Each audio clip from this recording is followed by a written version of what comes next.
ನಿನ್ನೆ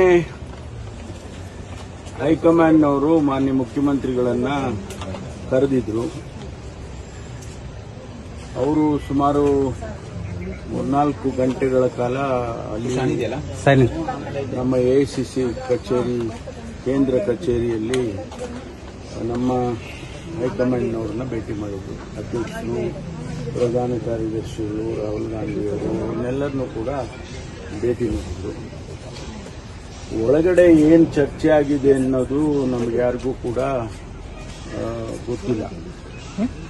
ಆದರೆ ತಾವು ಮಾಧ್ಯಮದಲ್ಲಿ ಅನೇಕ ಸ್ಪೆಕ್ಯುಲೇಷನ್ಸ್ಗಳನ್ನು ಕೂಡ ಮಾಡಿದರು. ಬಹುಶಃ ಇವತ್ತು ಸುರ್ಜೇವಾಲಾ ಅವರು ನಮ್ಮ ಪ್ರಧಾನ ಕಾರ್ಯದರ್ಶಿಗಳು ಬೆಂಗಳೂರಿಗೆ ಬರ್ತಾ ಇದ್ದಾರೆ. ಅವರು ಬಂದಾದ ಮೇಲೆ ಅವರು ಏನು ವಿಷಯಗಳನ್ನು ಹೇಳ್ತಾರೆ ಅದರ ಮೇಲೆ ನಮ್ಮ ತೀರ್ಮಾನಗಳು ಮತ್ತು ಎಲ್ಲರ ತೀರ್ಮಾನಗಳು ಆಗುತ್ತೆ.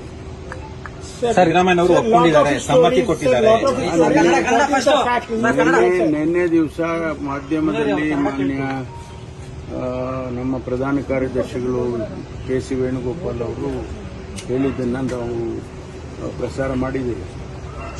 ಅವರು ಹೇಳಿದ್ದು ರಾಜ್ಯಸಭೆಗೆ ಮತ್ತು ಕೌನ್ಸಿಲಿಗೆ ನೇಮಕ ಮಾಡೋದಕ್ಕೆ ಚರ್ಚೆ ಮಾಡಿದ್ದೀವಿ ಎನ್ನುವಂಥ ಮಾತನ್ನು ಹೇಳಿದ್ದಾರೆ. ಅದು ಬಿಟ್ಟು ಬೇರೆ ಏನು ಅವರು ಹೇಳಿಲ್ಲ. ನಮಗೆ ಗೊತ್ತಿರೋ ಪ್ರಕಾರ ಅವರು ಏನು ಮಾಧ್ಯಮದಲ್ಲಿ ಹೇಳಿದರು. ಒಳಗಡೆ ಏನು ಚರ್ಚೆ ಆಗಿದೆ ಅನ್ನೋದು ನಮ್ಗೆ ಯಾರಿಗೂ ಮಾಹಿತಿ ಇಲ್ಲ.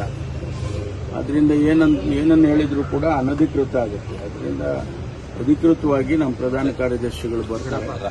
ಬಂದಾದ್ಮೇಲೆ ಅವ್ರು ಏನು ತೀರ್ಮಾನ, ಅವ್ರು ಏನು ಪ್ರಕಟಣೆ ಮಾಡ್ತಾರೋ ಅದನ್ನ ನಾವು ಕೂಡ ಕಾಯ್ದು ನೋಡ್ಬೇಕು. ಸಿದ್ದರಾಮಯ್ಯ ಜೊತೆಗೆ ಹೋಗಿದ್ರೆ ಸಿಎಂ ಅವರು ನಿಮ್ ಗಮನಕ್ಕೆ ಏನಾದ್ರು ತಂದಿರ್ಬೇಕಲ್ಲ ಸರ್? ಇಲ್ಲ, ಹಿಂಗ್ ಚರ್ಚೆ ಆಯ್ತು, ಹಿಂಗಾಯ್ತು. ಇಲ್ಲ, ನಾವು ಅದೇನು ಮಾತಾಡಿಲ್ಲ. ಮೀಟಿಂಗ್ ಎಲ್ಲ ಊಟ ಮಾಡಿದ್ರು. ಯಾಕಂದ್ರೆ ನಾವು ಎಲ್ಲರೂ ಇರ್ಬೇಕಲ್ವಾ. ಸೊ ಜಾರ್ಜ್ ಮನೆಗೆ ಹೋಗಿದ್ದು, ಅವ್ರು ಒಳ್ಳೆ ಊಟ ಕೊಟ್ಟರು. ಊಟ ಮಾಡಿಕೊಂಡು ನಾವು ಮತ್ತೆ ವಾಪಸ್ ಬರುವಾಗ ಲಗೇಜ್ನಲ್ಲಿ ಬಂದ. ಸಿದ್ದರಾಮಯ್ಯ ರಾಜೀನಾಮೆ ಕೊಟ್ರೆ ನೀವೇನಾದ್ರೂ ಸಿಎಂ ಹುದ್ದೆ ಕ್ಲೈಮ್ ಮಾಡ್ತೀರಾ ಸರ್? ಸಿದ್ದರಾಮಯ್ಯ ರಾಜೀನಾಮೆ ಕೊಟ್ರೆ ನೀವೇನಾದ್ರೂ ಸಿಎಂ ಹುದ್ದೆಗೆ ನೀವು ಕೂಡ ಆಸ್ಪರೆಂಟ್ ಸರ್ ಅಥವಾ ಕೇಳ್ತೀರಾ ಅಂತ? ಈಗ ಅಪ್ರಸ್ತುತ. ಯಾಕೆಂದ್ರೆ ಹೈಕಮಾಂಡೇ ತೀರ್ಮಾನ ಮಾಡಬೇಕು. ನಾವು ಯಾರೇ ಏನು ಹೇಳಿಕೆಗಳು ಕೊಟ್ಟರು ಕೂಡ ಅದು ಅಪ್ರಸ್ತುತ ಆಗುತ್ತೆ. ಹೈಕಮಾಂಡ್ ಏನು ತೀರ್ಮಾನ ಮಾಡುತ್ತೋ ಮೊದಲಿಂದ ಹೇಳ್ಕೊಂಡ್ಬಂದಿದ್ದೀವಿ. ಹೈಕಮಾಂಡ್ ತೀರ್ಮಾನ ನಾವೆಲ್ಲ ಬದ್ಧವಾಗಿರ್ತೀವಿ. ಹೈಕಮಾಂಡ್ಗೆ ಅಪೀಲ್ ಮಾಡಿದ್ದೀರಾ ಸರ್? ನಂಗೂ ಅವಕಾಶ ಕೊಡಿ ಅಂತ. ನಾನು ಯಾರನ್ನು ಭೇಟಿನೇ ಮಾಡಿಲ್ಲ. ಅದೇ ನಾನು ಹೇಳಿದ್ನಲ್ಲ, ಒಳಗಡೆ ಏನು ಚರ್ಚೆ ನಡೀತು, ಏನು ಯಾವ ಸಬ್ಜೆಕ್ಟ್ಗಳು ಡಿಸ್ಕಷನ್ಸ್ ಮಾಡಿದ್ರು ನಮಗೆ ಅದರ ಮಾಹಿತಿಗಳಿಲ್ಲ. ಅವರು ನಮ್ಮ ಪ್ರಧಾನ ಕಾರ್ಯದರ್ಶಿಗಳು ಹೇಳಿರೋ ಪ್ರಕಾರ ರಾಜ್ಯಸಭೆ ಮತ್ತು ಕೌನ್ಸಿಲ್ ಚರ್ಚೆ ಮಾಡಿದ್ವಿ.